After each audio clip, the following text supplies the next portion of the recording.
This is really funny. So, you know how it kind of seems that Trump, he doesn't really love JD Vance. Like, he doesn't see his role as helping to facilitate the rise of a JD Vance presidency.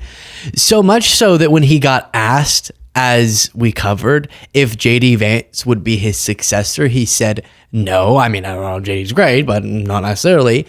Well, now it's looking like he's going to do something to JD that could single-handedly sink JD politically. Before getting to that, though, here's a clip that I referenced. Click the subscribe button as we watch it, please.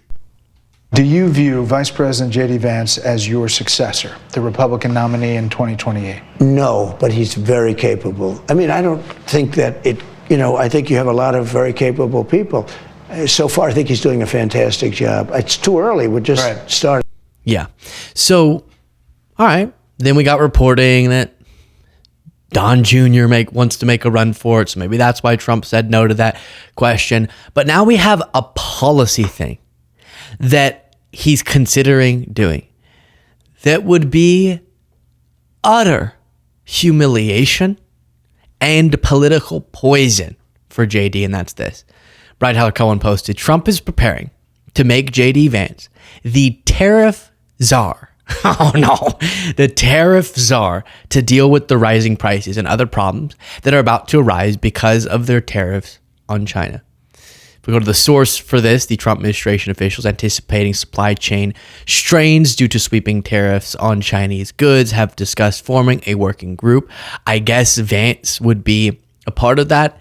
Even Brian Tyler Cohen uses the word czar. We'll see if this comes to fruition, but the others as well, to facilitate the dealing with these issues that would come with the tariffs and maybe help with the negotiations. Now, why do I say this would be so terrible for Vance? Do you remember how Kamala Harris, Biden just said, hey, can you work with Central and South American countries to stem the flow of migration, right?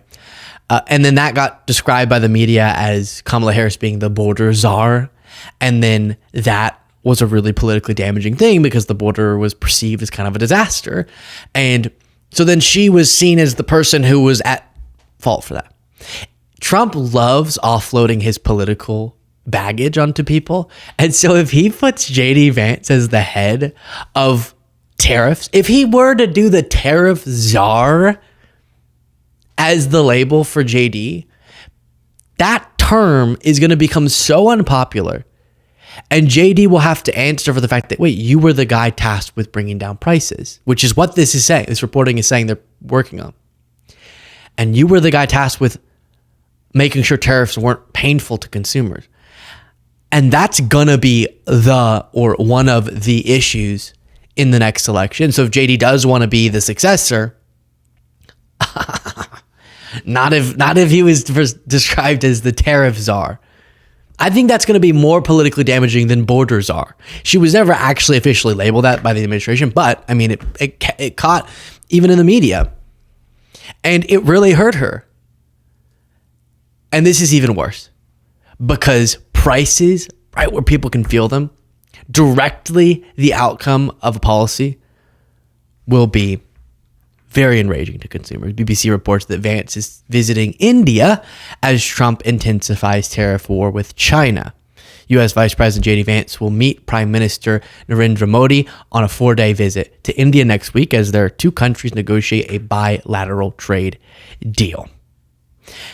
And here's Trump's most recent statement on the state of things with his trade war with China. We're talking. Have you ever talked directly to President Xi? I don't want to say that. It's just not appropriate. But you're speaking. Sorry. Has he called you directly, President Xi, or reached out to try to facilitate a conversation? Well, you'd think it was pretty obvious that he has, but we will talk about that soon. It's not that important because, honestly, we're going to have a deal. I believe we're going to have a deal with China. And if we don't, we're going to have a deal anyway because we're going to set a certain target, and that's going to be it. You have anything to say about that? What? What did any of those words mean?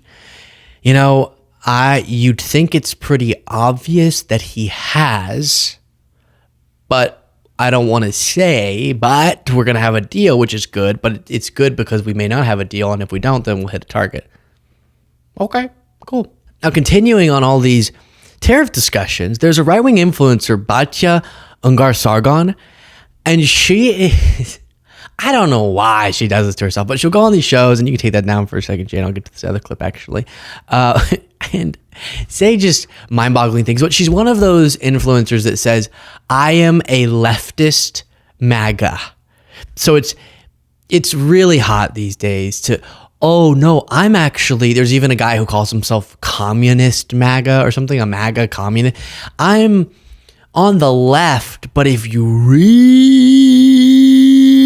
think about it, Trump's kind of on the left. It's like, why are you stretching? What do these labels mean if you're going to do that? And here she makes a very interesting point about interest rates. I don't think he's going to comment. Do you know what would have really helped? What would be a really good idea right now to help bring down inflation and make sure that things keep running smoothly? It's dropping interest rates. Why doesn't he do that? Why doesn't he do that? Let's start this one over. Why is she like about to break out in laughter that whole point? There was nothing funny. You know what would be really good if he did? Is if he lowered interest rates. All right. What's the joke? I guess the joke is you. I'm sorry. That's mean. I'm sorry. The joke is that you made that point because you got it flipped. If we're going to, inflation is, one of the ways we deal with inflation is by raising interest rates. I don't think he's going to comment. Do you know what would have really helped? What would be a really good idea right now to help bring down inflation and make sure that things keep running smoothly? It's dropping interest rates. Why doesn't he do that? Why doesn't he do that? So interest rates, if you were to drop interest rates, you would stoke inflation. Thank you.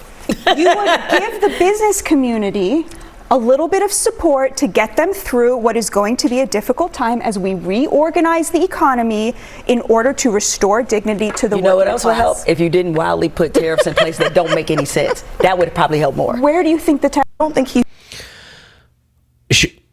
There's no way she was about to say, where do you think the tariffs come from? Because she is one of those people who has repeatedly insisted that, and actually there's the top comment, yes, someone said, call me crazy, but I don't trust someone who has incorrectly claimed 1,000 times that foreign countries pay taxes on imports.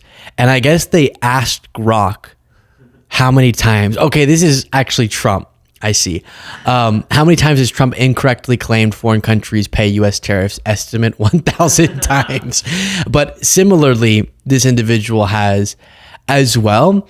And you can't be shocked if their economic analysis doesn't make sense, if they're wrongfully identifying what a tariff is. But it is an interesting suggestion to say, let's address inflation by lowering interest rates. That's just what? We're all backwards now. And then this. Yeah, but it's kind of weird that Jerome Powell is out there opining on the tariffs. Like, his job is to help stabilize the economy. I don't and think that's weird at all. He's not doing it because he wants to stick it to Trump. Weird? But why is that weird?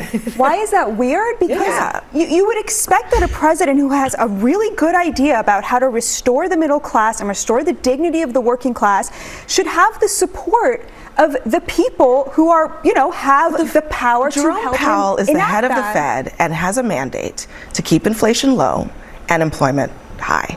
So if there are, macroeconomic things that are happening in the economy that make it very difficult for him to do that, you don't think he's going to comment? Do you know what would have really... And then that gets to the next clip. Wow. She's in the cult, right? You can just see it. And that's why I almost have sympathy in this weird way. But it's also kind of grifty that she's doing it. But she really, why wouldn't Jerome Powell help Trump with the stuff that he's trying? Why would he talk about tariffs? Why would he do that? Because his job is to say, here's the economic indicators that are contributing to our decisions with the Fed. That's his job, okay? So yes, he's going to say, hey, things are now uncertain, and so our decisions have changed because of the tariffs. You think he's just supposed to lie and say, I am loyal to Trump and Trump only? yes, that is what they want, honestly. I'll leave it there. Share your thoughts in the comments. Get the bonus show by clicking that join button below.